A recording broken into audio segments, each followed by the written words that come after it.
Well, a very good evening and welcome to this edition of Breeding to Win. We're here at Empress Palace. We're at the Convention Centre where they've hosted the Equus Awards, and certainly Julie's here with me.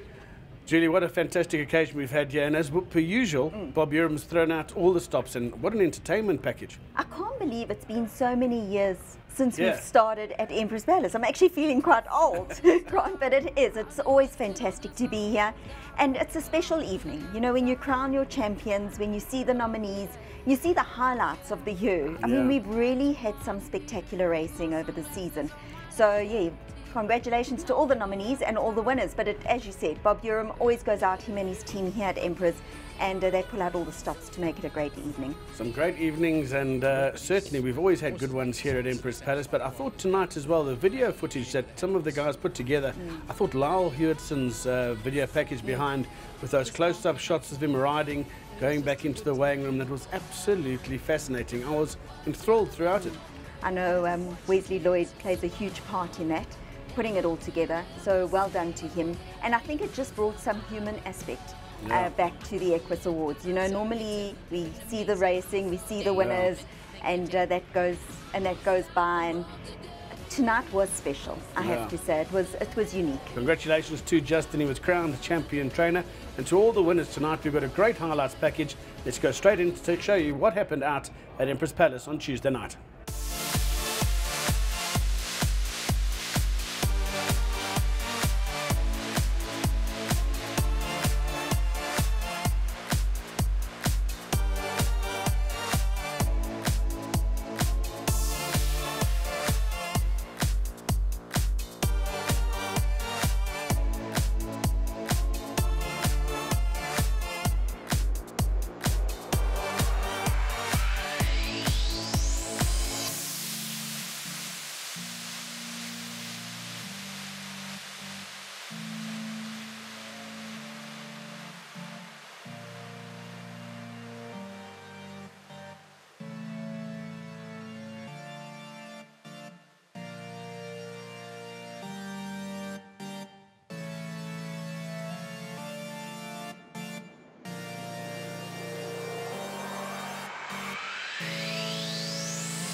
Good evening, everyone, and thank you for coming here.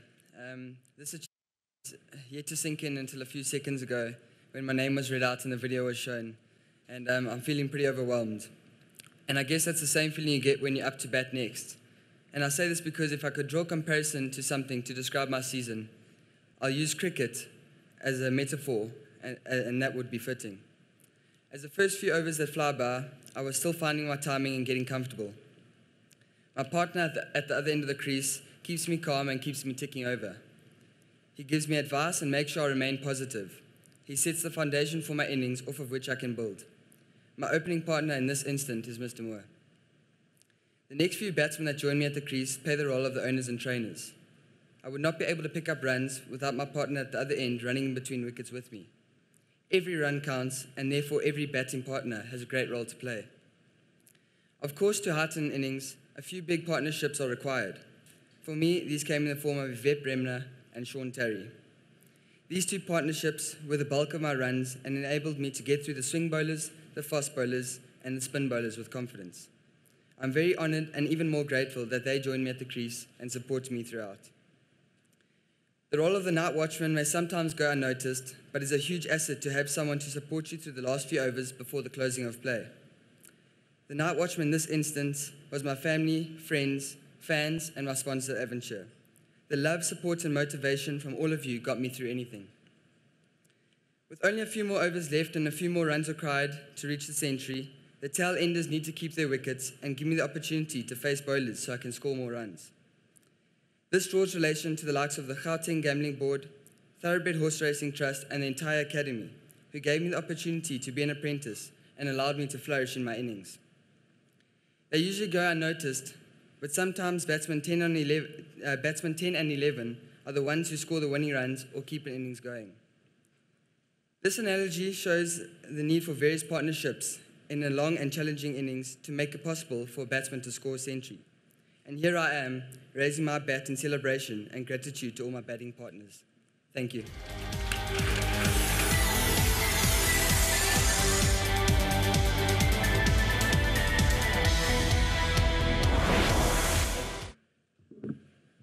Good evening, ladies and gentlemen.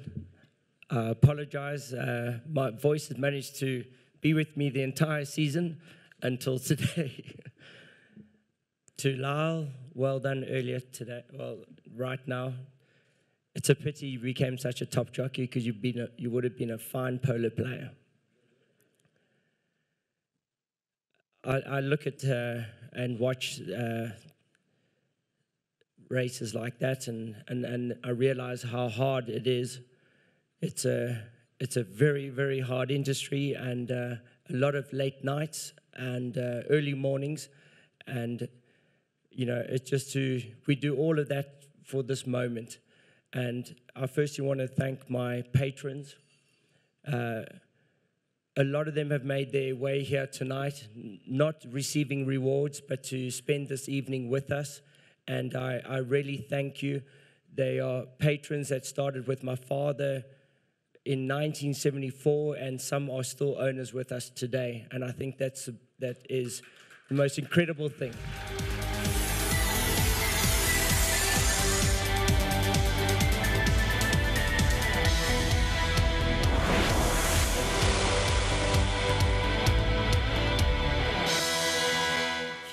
None of it would have been attainable without the support of owners and trainers. And I've been very fortunate that I have been associated with top trainers. Many of you are in this room tonight. And that certainly makes our job a lot easier as well.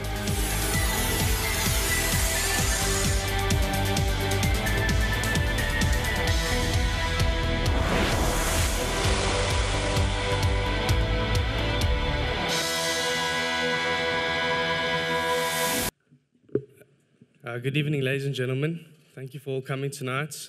Really appreciate this award. Obviously, everybody knows in this industry how tough and hard it is to win a Group 1. It takes a lot of dedication, blood, sweat, and tears. So, to equal a record like this of a great like Mr. Millard is really special, but it cannot be done alone, obviously. Probably at the top of the thank you list is someone that's been by my dad's side from day one, raised offspring, both human and equine, and she's done a very, very good job. Thank you, Mom, for everything you've done.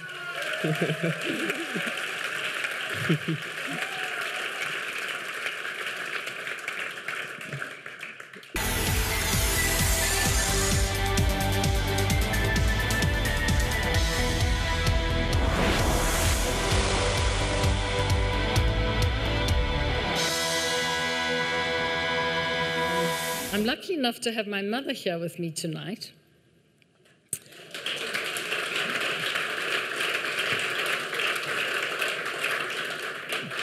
She was born when my grandfather was 65 years old. He was a man who loved racing, not wisely, but too well. In fact, he forbade his children to bet on the horses in the terms of his will. And he wrote, "Horses have always been the grand passion of my life. 2 years after I arrived in the Transvaal, the Johannesburg Handicap was won by a horse called Mariner. I mentioned her because I owned his sister Dora, who was a tip-topper who died in the Boer War. My horse Arrow won 5,000 pounds by a good margin in a big race. I was a proud man as I led her in, amidst the applause of my friends, at what was perhaps the biggest meeting we ever had in Pretoria. I was then 22 years old. I lost a lot of money when a horse called Mincemeat beat my horse. And he made mincemeat out of me. So I'm sure my grandfather would have enjoyed tonight. I thank the Racing Association for hosting this splendid evening. I thank you all for your patience.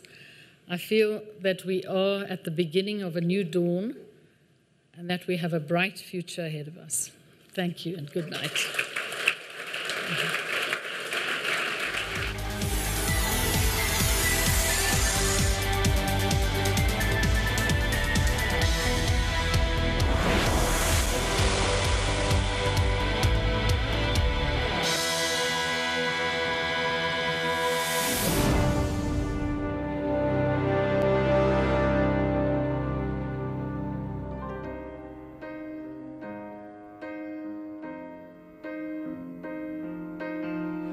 Legal is in full flight in the middle. Deeper out we got Gold Standard. Marineresco starting to unwind up the outside. African Night Sky gets going towards the inside. It's Legal that gets driven into the lead with a furlong left to go. Captain America up the outside. Oh Susanna and Marineresco are flying. This is the end. The 3-year-old filly Oh Susanna is coming home best of all. It's Oh Susanna that flies home to win it. But what a finish by the 3-year-old filly, Oh Susanna. She takes the glory in the 2018 Sunmet. Hear my heart burst again, for this is the end. I've drowned and dreamt this moment, so overdue.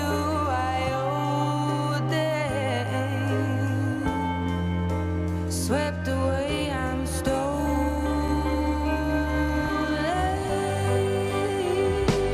Let the sky fall when it crumbles.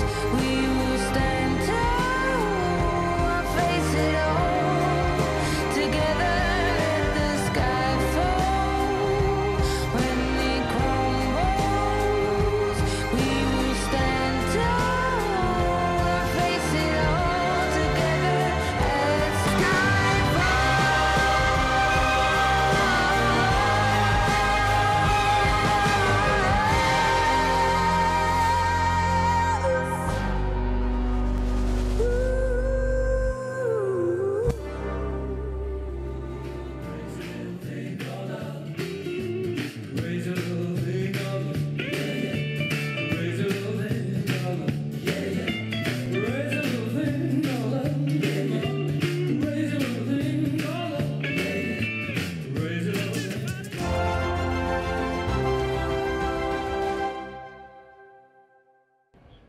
Well, no stranger to the Breeding to Win show is Vian Smith, CEO of the CTS Sales, and he tells us how CTS is doing, and he brings us up to date about the Ready to Run sale, which comes up in November. Well, with the breeding season upon us and the sales just around the corner, it's a very, very busy time for Cuda Insurance, and it's always lovely to chat to Vian Smith, and here we are in a beautiful spot in Cape Town. Vian, it's lovely to have you on the show again. Yes, lovely to see you too. That's a really, really busy time of year for you. We've got the breeding season here, we've got sales just around the corner, very hectic. It's incredible, well, firstly, I can't believe it's August. We're starting to make Christmas plans, but a very busy time for the, in terms of the breeding season starting. A bit of a gap in racing, with, a lot of the trainers doing the African horse sickness injections and the like. But, with the breeding season and new foals being born, probably as we speak, there's lots of work to do for us. And as ever, of course, you've got your sport horse insurance, you've got your commercial insurance, racing, breeding, a little bit of everything. Yeah, absolutely. Diversification has really been one of our key objectives in terms of just mitigating the risks that are so intrinsic in a lot of these industries that we work in. And yeah, as you say, it really is like a number of different businesses operating under one. And the game industry is also quite busy at the moment. There's quite a few big game auctions coming up. The sport horse industry is fairly stable over the year. It does tend to be the most stable of our businesses. And then on the personal commercial insurance side, that's been a real key focus for us over the last number of years. And I don't think all that many people are aware that we do normal or traditional personal and commercial insurance options, and it's a part of our business that's grown very, very rapidly over the last 2 years, and a product that I think we're really proud of, and a back office that that really supports that. It's a much more people-intensive insurance industry compared to our more niche industries. We get more geezers blowing than horses ending up with colic. But it's a product that's done very well, and something that we'd like to continue growing. And you've got an absolutely marvellous team behind you, a great team of staff. Yeah, absolutely. We've always been a very people-centric business, and it doesn't feel like too long ago that we were 2 or 3 people in the office, and we're now close to 30 people in the office across all the different businesses. And we've had a few staff reshuffles over the last few months. With Jason Poltney now running the bloodstock insurance side, so the racehorse insurance side, and very ably assisted by Jo Comfort that joined us only a couple of months ago. It feels like she's already quite a big part of the team, having only been here for a short while. And the two of them are very passionate what they do, and they're really getting around. They're going to visit stable yards, going to visit stud farms, getting into clients' offices, and I think the results really are starting to show. Well, it's certainly a team of very friendly faces every time I see them. Of course, you're still based in your main office at Eden-on-the-Bay. Yes, we're still in Eden-on-the-Bay, and our Cape Town office is our head office. But we, as we, try to illustrate with our recent sponsorship in Durban, we're very much a national business. We also have an office in Pretoria, where our game insurance side of the business runs predominantly from the Pretoria office, and then our foreign exchange business is in the Pretoria office. But we have agents in Natal, we have agents in the Eastern Cape, we have agents in the Free State and in the Northern Cape. So we really, we've got a national footprint for sure. And you recently sponsored the gold bracelet on Durban July Day. That looked lots of fun, and most of the team were there. It was a great opportunity. It came up, quite close to the event. The opportunity arose, and we jumped at it. We thought it was a great opportunity to just again emphasise the fact that we are a national business. And just before the breeding season, a race for fillies, it kind of ticked all the boxes, and it was a great weekend, and well done to the organisers. I think they put up a great event. You've also got a superb photography competition that's currently running. That looks really exciting. Have you had some really good entrants? Yeah, we've had some amazing entrants. The idea actually came about in that the champagne room, the Cuda champagne room that we sponsor at Kenilworth Racecourse. We wanted to replace the wallpaper on the one wall, and we were racking our brains trying to come up with a nice idea for what would look good there. And then someone came up with the idea, let's just have a competition and see what's out there. And we've had such an array of entries. It's quite incredible. And I know that the competition did close earlier this week, so we're busy filtering through all the entries, and we'll make an announcement of the winner quite soon. It's a really, really exciting competition, and I've also been bumping into you at the Stallion Parade at Klavervlei, and there's another one coming up at Drakenstein, and you're involved in the insurance of stallions as well. Yes, absolutely. Breeding, as I said, the breeding season is upon us. So, firstly, some of the older boys and the proven stallions, certainly that we've been insuring for a number of years and will continue insuring.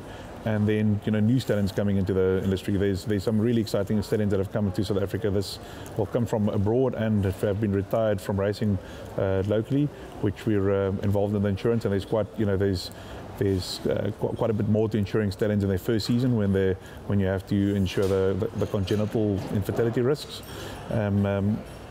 But yes, very much insured or involved on the stallion insurance side. And then of course broodmares. Broodmares do a lot of traveling. They've got to get to the stallions. They've often got to travel with young foals, so there are risks. Also in terms of the covering process and the foaling process, there just are risks that are very much unique to this time of the year. So that does open up an entire insurance opportunity for us. And then going forward, of course, we will have the busy sales seasons ahead as well. Yeah, absolutely. It doesn't seem to ever stop. We've got the 2-year-old sale that's just passed now. We've got the various ready-to-run sales coming up, and then it's into yearling season, into the yearling sale season. Obviously, with the Cape Premier yearling sale, where I'm also involved through my association with CTS, and it's only 4 months away. It's incredible, 4.5 months away. It's incredible to think.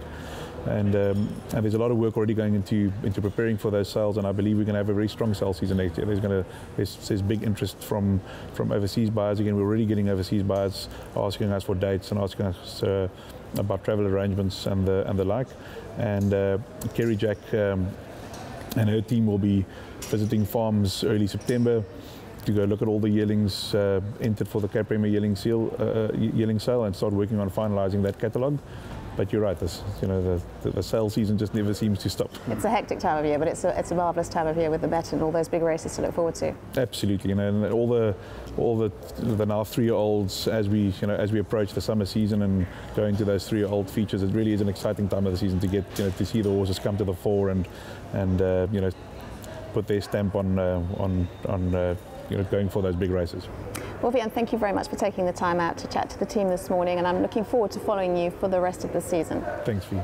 It's always fantastic chatting to Wiaan, and what an exciting time Cuda have got on the go. There's all the sales, there's the racing, there's the breeding. It's never a dull moment.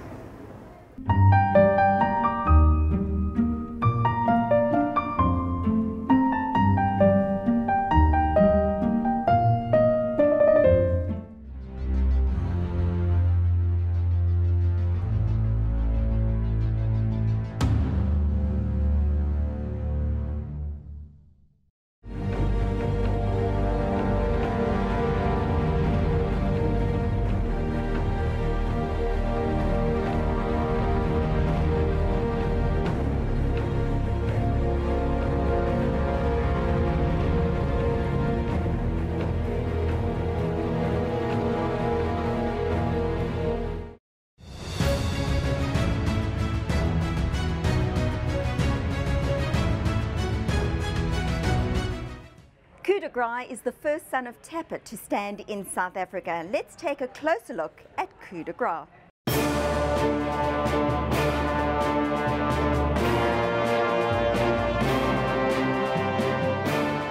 When you add good looks to racing performance, and in the female line alone, there are 3 reins de course mares, which is massive.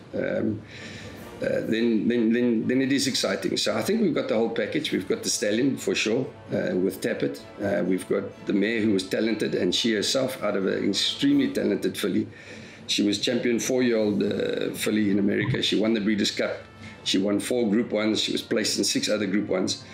I mean, it's huge class, racing class there. And then the mare being by Stormcat. And as we've just spoken about, Stormcat really making his mark as a broodmare sire of sires.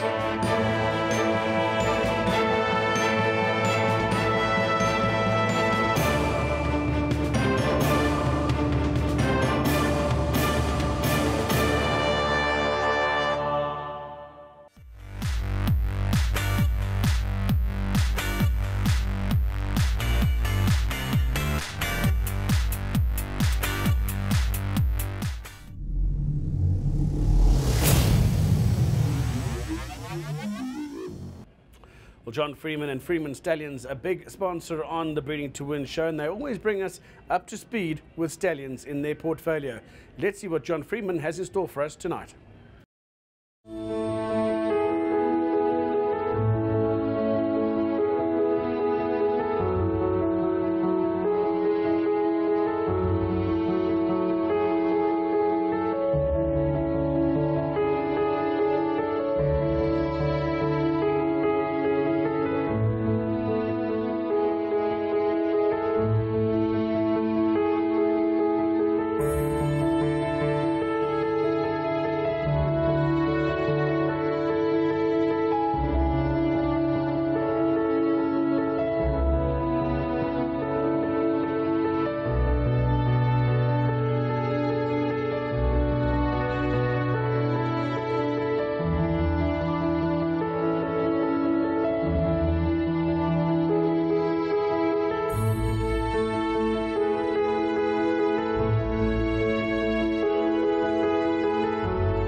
Sling careering away with the Classic Cup.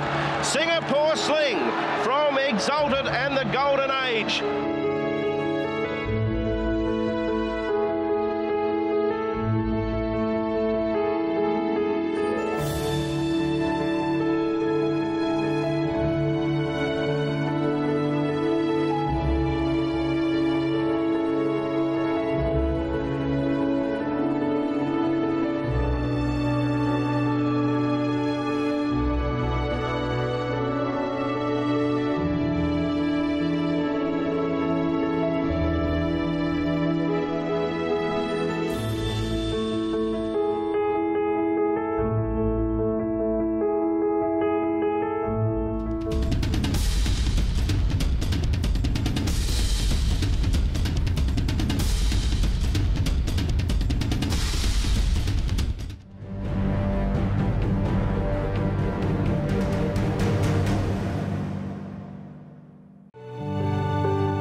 Great to be back with you on the show for our Breeding to Win show, Grant. Always a pleasure hosting it with you, but it's been fantastic tonight here at Emperor's Palace, and I think we can only look forward to some good things for the new season. Always nice to be up here, and I like the fact that we've got a regular time slot on a weekly basis now as well, and look forward to catching up with you next week. Well, let's hope so. Thank you, Grant, and thanks to all our viewers for watching this week's edition of Breeding to Win.